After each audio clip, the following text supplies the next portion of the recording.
계속해서 대담 이어갑니다. 4년 전 제주에는 긴 내전을 피해 많은 예멘 난민들이 유입됐는데요. 어느덧 제주에서 네 번째 겨울을 맞은 예멘 난민들은 잘 적응해서 살아가고 있을까요? 연말을 맞아서 이들 난민에 대해서 생각해보는 시간을 가져보려 합니다. 제주대학교 탐라문화연구원의 김준표 학술연구 교수 나오셨습니다. 어서 오세요. 반겨주셔서 감사합니다. 네, 제주대학교 탐라문화연구원 제주 난민과 관련해서 꾸준히 연구를 진행 중이죠. 난민에 주목하게 된 배경과 연구 방향이 궁금합니다. 가장 직접적인 계기는 네. 2018년도 예멘 난민이 들어오면서 여론전에 충돌이 있었다는 거거든요.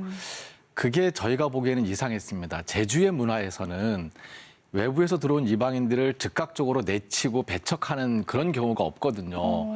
그래서 제주 사람들이 갖고 있는 어떤 품어주는 이 쿰다라는 쿰다가 품다는 뜻이거든요. 네. 그래서 이 쿰다를 좀 잘 살펴보면 이 제주의 쿰다 문화에서 이 난민과 관련된 문제들을 해결할 수 있는 열쇠를 찾을 수 있겠다 하는 그런 생각에서 쿰다로 푸는 제주 섬의 역사와 난민 이라는 주제로 2019년도부터 연구를 해오고 있습니다. 그렇군요. 네, 그 네. 쿰다 문화를 끌어내고 쿰다 인문학이라는 이름을 정립하고 확산하는 게 우리 연구의 방향으로 삼고 있습니다. 네, 우선 난민의 정확한 의미를 좀 짚고 넘어갈까요? 예, 난민은 망명 신청자 그리고 이제 난민 지위 이렇게 네. 두 가지로 나누어서 이해할 필요가 있는데요.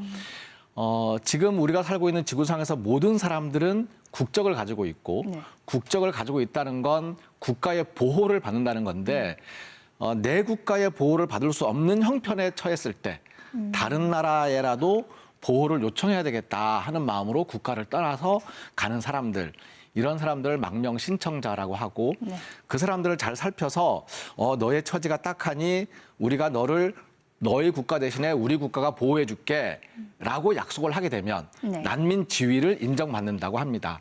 그렇게 이제 난민 지위가 인정되는데 일반적으로 얘기했을 때는 그냥 피난민처럼 생존의 터전에서 삶의 뿌리를 뽑힌 채 살아보겠다고 목숨 부지하겠다고 떠돌아다니는 사람들 피난민 이게 이제 일반적인 난민의 의미라고 할 수 있겠죠.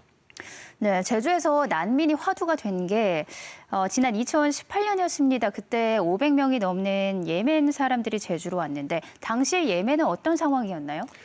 예멘이라는 나라는 그 나라 이름이 축복의 땅이라고 하더라고요. 네. 그런데 예멘이 남북으로 갈려져 있었는데 이 남북으로 갈렸던 자유주의 사회주의 국가가 통일을 하게 돼요. 1990년에 독일보다 먼저 통일을 합니다. 네. 통일한 다음에 바로 걸프전이 터져요.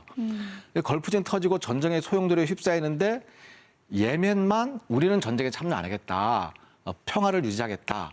그렇게 얘기를 하다가 그 와중에 이제 얼마 없어서 세력 다툼이 벌어지죠. 그 내부에서 권력 다툼이 벌어지고 그게 무력 충돌로 이어지고 그렇게 내전이 이어지는데 그중에 한 세력이 사우디아라비아에 지원을 요청합니다. 그래서 사우디아라비아가 잘 됐다. 개입해야지. 그리고는 예멘 공군기지를 공습함으로써 전면전이 되고 그때부터 예멘에서 예멘 사람들이 예멘 국가의 보호를 포기하고 이제 국가를 떠나는 상태가 벌어지고 있었죠. 당시에 난민 수용과 관련해서 잡음이 많았었는데 어떤 이유들에서였나요? 가장 큰 잡음이 국민청원으로 이제 시작되면서 여론전이 이제 붙어지게 됐는데 그때 국민청원을 내는 사람들이 이유는 제가 그 후에 가만히 따져보니까 이슬람이라는 종교에 대한 오해, 편견 거기에서부터 이제 비롯된 것 같더라고요. 어쨌든지 간에 그 당시에 한국 사람들 전체 중에서 한 절반이 난민 수용을 반대했다고 하고 그리고 이제 한 30%가 찬성하는 입장이었었고 네. 20%가 유보 입장이었는데 제가 2020년 11월에 제주도민들을 대상으로 한 조사에 따르면 제주 사람들인 경우에는 찬성이 반대, 네. 그러니까 반대하는 경우가 25%였었고요. 그리고 찬성이 13%, 입장 유보가 22%. 그런데 놀라운 건 네. 40%에 달하는 사람들이 난민법이 있으면 난민법을 존중하고 준수하면 될 일이다. 뭐 가타부타 하느냐 하는 그런 입장이었습니다. 그리고 이제 난민 신청을 해왔던 사람들은 그 이전부터도 있었거든요. 네. 2016년, 2017년도에 벌써 예멘에서 온 사람들이 난민으로 인정된 사람들이 15명이나 있었고, 2018년도에도 우리나라로 각지에서 들어온 난민 신청자들이 16,000명이 넘습니다. 그럼 500명은 굉장히 작은 숫자인데, 이게 이 제주도라는 작은 땅을 통해서 한꺼번에 한 비행기 타고 온 건 아니에요. 네. 한 몇 달 동안 500명이 한꺼번에 들어오다 보니까 인지가 된 거죠. 예, 인식하게 된 계기가 되었다라는 게 그 당시의 의미라고 생각할 수 있습니다. 네, 그렇습니다. 아무래도 그때가 도민을 포함한 많은 국민들이 난민에 대해서 다시 한번 생각해보는 계기가 됐었던 것 같네요. 500여 명의 난민들 지금 어디서 어떤 삶을 살고 있나요? 제주도에 발이 묶여 있다가 육지로 나가도 좋다라는 허락을 받고 한 400명 정도가 나갔습니다. 네. 뭐 목포, 서울, 부산 뭐 여기저기 흩어져서 경기도 일을 하고 있고요. 제주도에 계신 한 100명 정도의 분들은 농업이나 성과장 일들 같은 거 하면서 지내고 있습니다. 네. 그리고 목포에 일하고 있는 한 분이 굉장히 독실한 종교인인데 술을 입에 대지 못하는 분이에요. 근데 이제 일을 하면서 너무 힘들어서 한국 소주를 한 입, 두 입 마시기 시작했다고 괴로워하더라고요. 네, 난민 연구를 하시면서 많은 분들을 만나셨습니다. 특히 책 예멘 난민 제주, 나의 난민 일기를 통해서 모하메드라는 분과 가깝게 지내셨다면서요. 어떤 사연을 가진 분인가요? 모하메드는 예멘 사람이지만 사우디에서 태어났고 5살에 예멘으로 돌아갔는데 30살 때 전쟁이 터지니까 예멘을 떠나서 말레이시아를 거쳐서 제주도로 들어온 사람입니다. 지금은 그 남원에서 살고 있고요.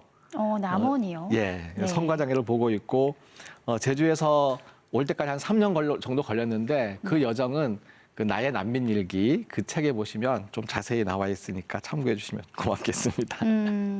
참 문화나 언어, 풍토가 달라서 제주에서의 삶이 참 고됐을 텐데 모하메드 씨가 가장 힘들어하는 부분은 뭔가요?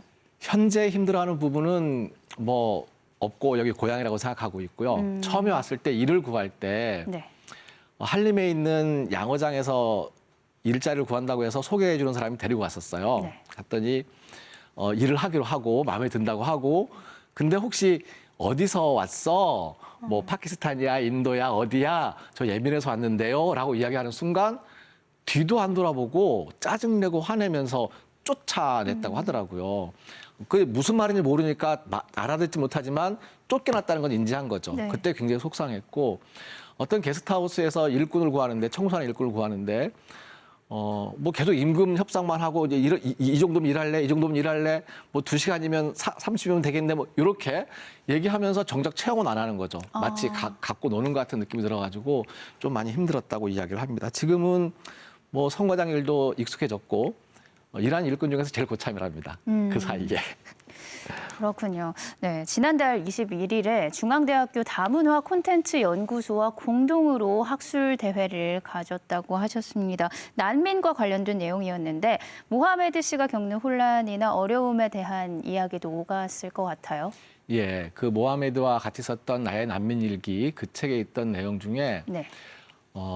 말레이시아에 관광객으로 자기가 갔을 때의 느낌과 난민의 처지로 말레이시아에 갔을 때의 느낌이 굉장히 대비가 되더라고요. 그래서 이 대비되는 걸 관광의 시선과 난민의 시선이라는 개념으로 한번 살펴보기도 했고요.